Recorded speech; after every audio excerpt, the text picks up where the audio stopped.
Good morning students. आज अपन journal entry का जो कॉन्सेप्ट पढ़ने वाले हैं it is of compound entry concept. ठीक है कि कंपाउंड एंट्री क्या होता है। वैसे आपने थ्योरी पोर्शन में इस चीज़ को पढ़ा होगा, बट मैं आपको प्रैक्टिकली बताती हूँ कि कंपाउंड एंट्री मतलब क्या होता है। बेटा पहले सबसे पहली चीज़ समझो कंपाउंड क्या होता है। तो कंपाउंड आपने वर्ड इससे पहले सुना होगा जब आपने कंपाउंड इंटरेस्ट निकाला होगा, है ना। तो कंपाउंड इंटरेस्ट क्या होता है, जब भी अपन ठीक है एक ईयर की इन्फॉर्मेशन को दूसरे ईयर में एक्यूमुलेट करते हैं, फिर सेकेंड ईयर की थर्ड ईयर में एक्यूमुलेट करते हैं, means basically it is total. इसको क्या बोलते हैं अपन, टोटलिंग जब अपन करते हैं प्रीवियस और करंट ट्रांजेक्शन्स को। वैसे ही केस में कंपाउंड एंट्रीज होती है। तो compound entries are those types of entry in which you are going to pass a single journal entry. आप एक ही जनरल एंट्री बनाते हो, बट विच में आइदर अफेक्ट डेबिट साइड और credit side of two similar accounts. ठीक है, मतलब दो सिमिलर नेचर के जो अकाउंट्स होते हैं वो अफेक्ट होते हैं, वो उनके ऊपर इफेक्ट पड़ता है, और आप उसी एंट्री को क्या करते हो अपने बुक्स ऑफ अकाउंट्स में एक सिंगल जनरल एंट्री के थ्रू लिखते हो। जैसे 2-3 ट्रांजेक्शन हो गए बट सिमिलर नेचर के थे तो अपन ने एक साथ लिख दिए, उसी को बोलते हैं अपन कंपाउंड एंट्री। तो उससे रिलेटेड कॉन्सेप्ट अपन फॉलो करते हैं। तो क्वेश्चन जो है आपकी बुक में दे रखा होगा पेज नंबर 4.34 पे। तो क्वेश्चन बोलता है sold goods on credit to Ram ₹2000, Shyam ₹3000 and Govind ₹4000। मतलब अपन को ये देख के पता पड़ा कि गुड्स जो है अपन ने सेल किया, मतलब अपना ट्रांजेक्शन तो वन ही हो रहा है, single transaction, but we had sell it to different persons. मतलब अगर आप चाहो तो एक राम की एंट्री बनाओ गुड्स के सेल की, फिर कोई सी दूसरी एंट्री बनाओ श्याम ने जो सेल किया, और थर्ड नंबर पे गोविंद की बनाओ, या फिर आप एक ही तरीका फॉलो कर सकते हो कि आप तीनों एंट्री को एक साथ बना लो। ठीक है, जस्ट अज्यूम हम इसी क्वेश्चन की बात करते हैं। तो मैं पहले आपको सिंगल एंट्री बताती हूँ ना, फिर आप कंपाउंडिंग सीखना। तो जैसे हमने गुड्स सोल्ड किए राम को, तो जनरल एंट्री अपन ने क्या बनाई, राम को गुड्स सोल्ड किए हैं क्रेडिट में। तो सिंपल सी बात है, राम का नाम आ गया, इट मीन्स ट्रांजेक्शन काय में है, क्रेडिट में। मतलब अपन को आज की डेट पे कैश नहीं मिला तो Ram would be our debtor.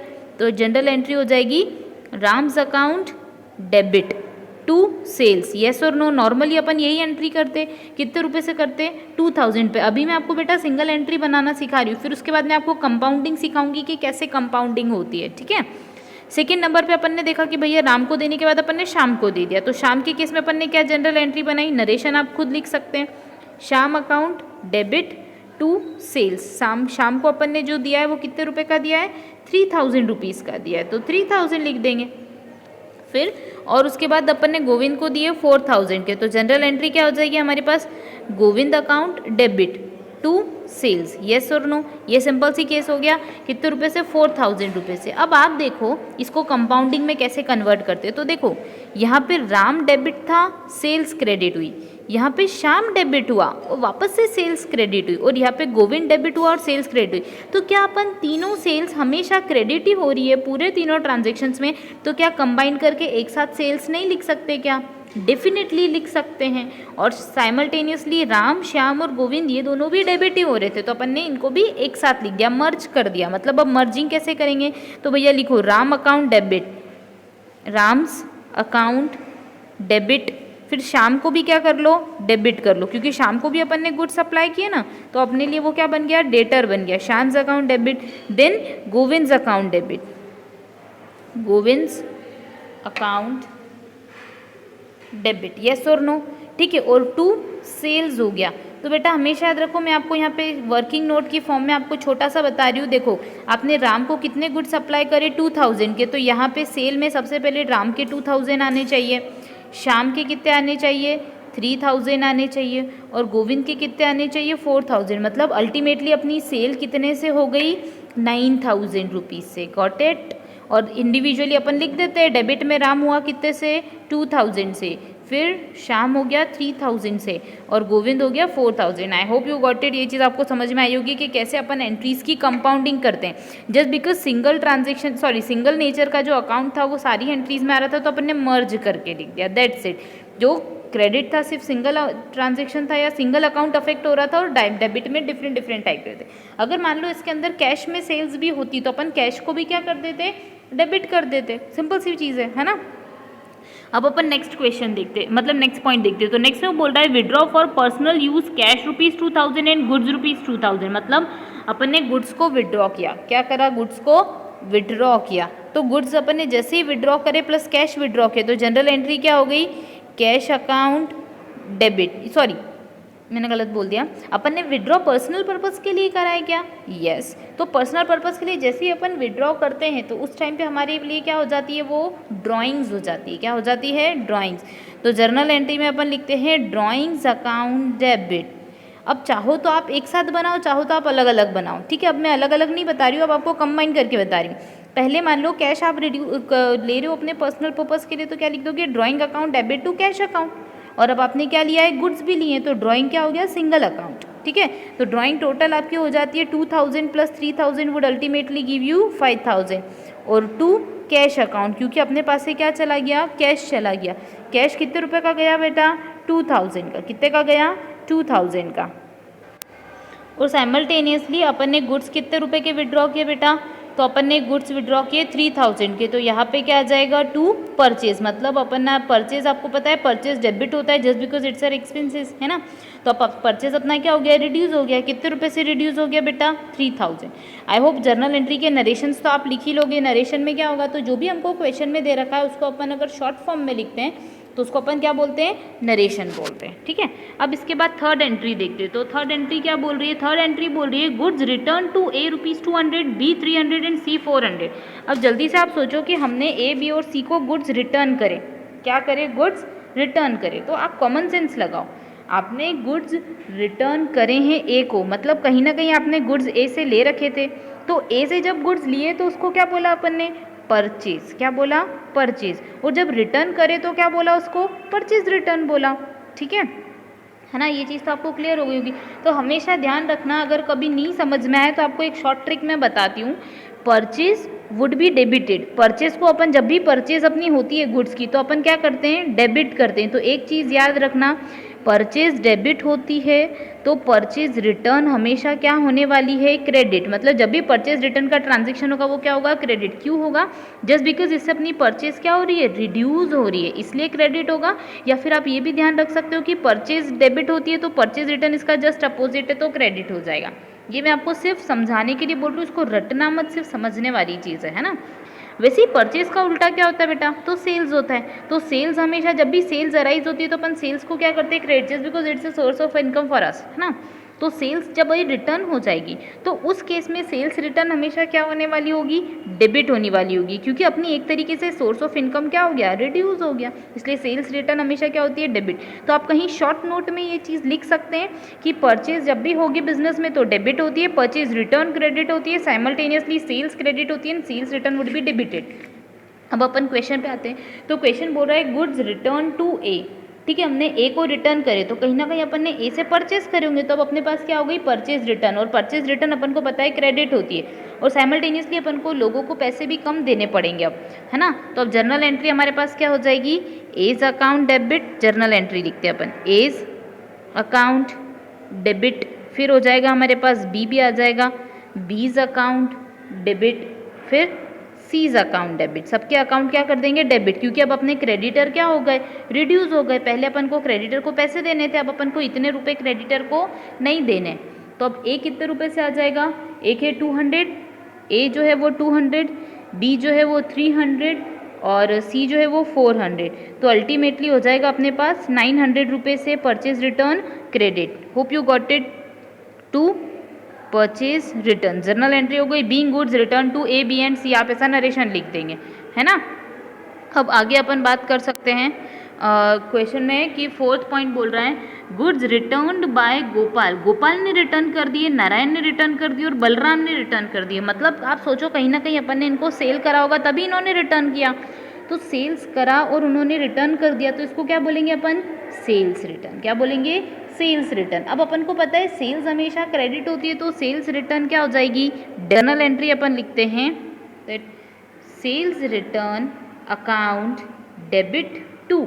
अब देखो जल्दी से, पहले अपने पास इतने रुपए के डेटर थे, अब डेटर भी क्या हो गए? रिड्यूस हो गए। तो डेटर रिड्यूस हुए मीन्स असेट्स डिक्रीज हुए। तो क्या क्या नाम है लोगों के वो लिख देते हैं, गोपाल, नारायण और बलराम। टू गोपाल, टू नारायण और टू बलराम, ठीक है। Hope you got it. ये चीज़ आपको समझ में आ गई होगी, है ना। अब कितने रुपए इनके पास? 500, 400, 300। तो लिख देते हैं 500, 400 और 300 और अल्टीमेटली 5 4 9 12। 1200 से सेल्स रिटर्न क्या हो गया, डेबिट। एक बार बेटा मैं आपको इन सब के नरेशन बता देती हूँ, वैसे तो आप लिख सकते हो नरेशंस। फर्स्ट इज दैट की sales sold goods to Ram Shyam and Govind, फिर है drawings, withdraw of goods and cash for personal use, then purchase return to A B and C and sales return by Gopal Narayan and Balram, that's it. इसके बाद आप इसकी क्या कर लेंगे, टोटल, तो total of journal would be 16,100 है ना। और एक बात याद रखना, 16,100 में ये चीज़ रफ में थी, इसको मत लिखना, ये मैंने आपको समझाने के लिए लिखी थी, ठीक है। अपन नेक्स्ट क्वेश्चन एक और देख लेते हैं अपना। तो क्वेश्चन अपन को बोल रहा है pass the necessary journal entry compound journal entries for transactions. अब आपको ट्रांजेक्शन दे रखे हैं तो अपन इसका फॉर्मेट बना के सॉल्व करना स्टार्ट करते हैं। अब मैंने फॉर्मेट बना लिया, अपन क्वेश्चन स्टार्ट करते हैं। तो फर्स्ट क्वेश्चन नंबर 9 बोल रहा है commenced business with cash ₹80,000 and goods ₹44,000। तो ये तो सिंपल एंट्री अभी तक आपको रट गई होगी पूरी तरीके से। हमने बिजनेस स्टार्ट किया तो जनरल एंट्री क्या बनाई, हमने कैश से बिजनेस स्टार्ट किया, तो जनरल एंट्री क्या हो गई, कैश अकाउंट डेबिट। और हमने गुड्स लिए मीन्स हमने स्टॉक लिया, तो स्टॉक अकाउंट डेबिट टू, ये अपने लिए इन्वेस्टमेंट था तो it would be our capital, तो अपन ने कैपिटल इन्वेस्ट कर दिया। कितने रुपए के कैश लिया बेटा, तो कैश लिया अपने 80,000 का और 44,000 के अपने पास गुड थे, तो अल्टीमेटली 1,24,000 का हमने कैपिटल इन्वेस्ट करके आज बिजनेस शुरू करा। अब इसका नरेशन आप लिख सकते हैं, being business started and this is the transaction arises on 1st of February 2017, तो आप डेट लिख लेना।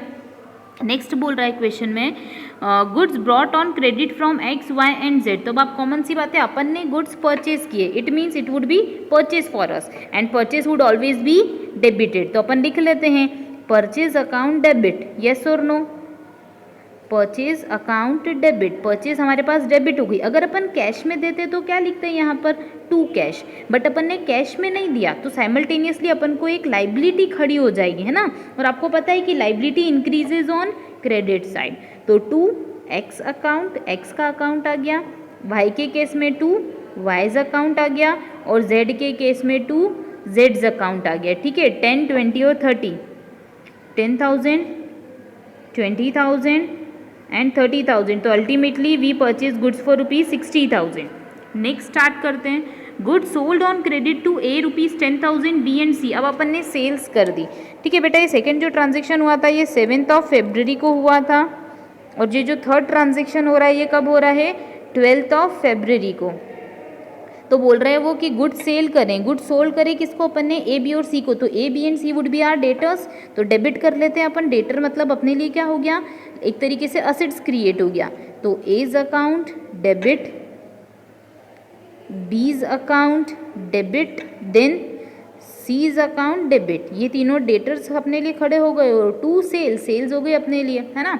तो ए को अपन ने कितने रुपए के दिए, तो बेटा 10,000 दिया, बी को अपन ने कितना दिया 16,000 दिया और सी को दिया 8,000, मतलब अल्टीमेटली अपन ने सेल्स कितने की कर दी 34,000। अब इसका नरेशन आप लिखते हैं being good sold on credit, ठीक है। आगे वो बोल रहा है purchase return to X ₹1,000 and Z ₹2,000। अब देखो बेटा समझ में एकदम से आ जाएगा। देखो जब अपन ने परचेज करी थी तो एक्स को क्या करा था, क्रेडिट, अपने लिए लाइबिलिटी खड़ी हुई थी। अब आप देखो कि अब आप वापस उसकी शॉप पे जा रहे हो और उसको परचेज कर नहीं कर रहे, आप रिटर्न कर रहे हो, तो जल्दी बताओ अपनी क्रेडिटर कम होंगे कि नहीं होंगे। सिंपल सी बात है, आज एक्स अपने लिए क्रेडिटर है तो वो क्या हो जाएगा, रिड्यूस हो जाएगा, तो अपन उसका अकाउंट क्या कर देंगे, डेबिट। तो जनरल एंट्री हो जाएगी x account debit and Jades account debit. X का अकाउंट भी डेबिट हो जाएगा, जेड का अकाउंट भी डेबिट हो जाएगा। एक्स डेबिट होगा 1,000 से, जेड होगा 2,000 से, और साइमल्टेनियसली जो हमारा परचेज रिटर्न है वो क्या हो जाएगा, क्रेडिट हो जाएगा 3,000 से, क्योंकि अपन को तो एक तरीके से डेटर को रिड्यूस कर दिया अपन ने, अपन को सॉरी क्रेडिटर रिड्यूस कर दिए। अगला sales return by A B और सी, तीनों की सेल्स रिटर्न दे दी। तो देखो जब सेल्स हुई थी तो ए बी सी को क्या करा था, डेबिट, तो रिटर्न होगी तो क्या कर देंगे, क्रेडिट, तो साइमल्टेनियसली डेबिट क्या करेंगे, सेल्स रिटर्न। तो लिख देते हैं अपन सेल्स रिटर्न। जो मैंने थोड़ी देर पहले बेटा फॉर्मेट बताया था वो बहुत अच्छे से ध्यान रखना, ठीक है, क्योंकि वो ध्यान रखोगे तो आपको क्वेश्चन सॉल्व करने में तकलीफ नहीं आएगी, वरना तकलीफ आएगी। और ये एक प्रैक्टिकल सी बात है, अकाउंट्स 11th में जितना स्ट्रांग होगा उतना अच्छा होगा। सेल्स रिटर्न की बात करते हैं तो अपन ने ए को कितने गुड्स दिए 500 के, बी को 1000 के और सी ने दिए 2000 के, तो अल्टीमेटली अपने पास रिटर्न कितने रुपए से हो गया 3500। अब अपने डेटर भी इतने रुपए से रिटर्न हो गया। अपन नरेशन लिख देंगे being goods return by A B and C, और ऊपर वाले का narration being goods return to X and Z. Next would be rent paid ₹9000, postage 700, sundry expenses 400। अब आप बताओ जल्दी से, रेंट हमने पे किया, पोस्टेज का पे किया, प्लस सन्ड्री एक्सपेंसेस पे किया। These all are nominal accounts, है ना, तो ये एक्सपेंसेस है तो expenses would always be debited, ये अपन को पता है। तो अब अपन जनरल एंट्री लिख लेते हैं। पोस्टेज अपने लिए एक्सपेंसेस है तो डेबिट हो गया, postage account debit, then rent account debit and sundry expenses account debit. ठीक है, पोस्टेज हुआ हमारे पास 700 रुपये से, रेंट हो गया हमारे पास 900 से, और एक्सपेंसेस हो गए 400 से। साइमल्टेनियसली अपन ने कैश का पेमेंट कर दिया तो कैश 2000 रुपये से क्रेडिट हो गया। ठीक है, इसका नरेशन आप लिख देंगे बीइंग एक्सपेंसेस अराइज या पेमेंट ऑफ एक्सपेंसेस डन। अब यहाँ पे अपन टोटल ऑफ जर्नल करते हैं तो जर्नल एंट्री की टोटल आएगी हमारे पास 2,26,500। ओके बेटा, इस चीज़ की प्रैक्टिस कीजिएगा। अब नेक्स्ट वीडियो में अपन देखेंगे और ट्रेड डिस्काउंट क्या होता है, कैश डिस्काउंट क्या होता है। अब जिस ट्रांजेक्शन में मैंने डेट नहीं लिख रखी है उसके अंदर मैं आपको डेट लिख देती हूँ। तो लास्ट ट्रांजेक्शन जो हो रहा है 28 फरवरी को हो रहा है, उसके पहले वाला ट्रांजेक्शन 16 फरवरी को हो रहा है। आप डेट लिख कर ही करिएगा, और उसके पहले वाला ट्रांजेक्शन 15 फरवरी को हो रहा है। ठीक है, date, particular, relief, debit amount, credit amount, ऊपर फॉर्मेट आप लिखेंगे, बट यहाँ क्वेश्चन में नहीं दे रखा तो अपन सिर्फ लिख देंगे जर्नल एंट्रीज। ठीक है, इन द बुक्स ऑफ अपन को डिटेल नहीं दे रखी है, दैट्स इट। अब अपन कल ट्रेड डिस्काउंट और कैश डिस्काउंट देखेंगे। Thank you.